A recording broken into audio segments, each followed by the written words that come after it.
కొన్ని సందర్భాల్లో బైబిల్ కష్టతరంగా కనబడడానికి గల కారణాలేంటో తెలుసా? వాటిని మనం పరిశీలించాలి. అందుకే దివారాత్రములు ధ్యానించమన్నాడు, దాన్ని చదవమన్నాడు, తెలుసుకోమన్నాడు. అలా చదివిన వాడికి అర్థమవుతాయి విషయాలు.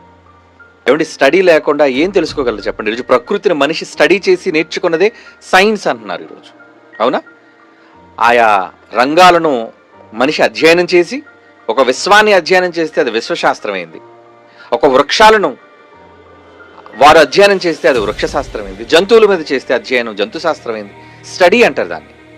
అంటే వాళ్ళు చదువుతున్నారు అని అర్థం. అంటే చూసేది వారు పరిశీలిస్తున్నారు అని అర్థం. భక్తులు బైబిల్ చదువుతారు, అలవాటుగా చదువుతారు, భక్తితో చదువుతారు, కానీ అర్థం కావటం లేదు. అలా అర్థం కాకుండా పోవడానికి గల ప్రధాన కారణం మనస్సు పెట్టడం లేదు, అలవాటుగా చదవటం, పరిశీలనాత్మకమైన దృష్టితో చదవకపోవటం. ఏంటి అసలు ఈ మాటలోని అర్థం ఏంటి? ఎందుకు దేవుడు ఇక్కడ ఇలా రాయించాడు? ఇదండి రీసెర్చ్ అంటారు దాన్ని. సెర్చ్ అంటే వెతకటం, రీసెర్చ్ అంటే తిరిగి తిరిగి మరలా వెతకటం. మనం పెట్టే సదస్సుల పేరు బైబిల్ పరిశోధన సదస్సు, రీసెర్చ్ సెమినార్ అంటారు. అంటే ఇప్పటివరకు బైబిల్ చదువుతున్నారు, కానీ అర్థమయ్యేది ఎంతమందికి?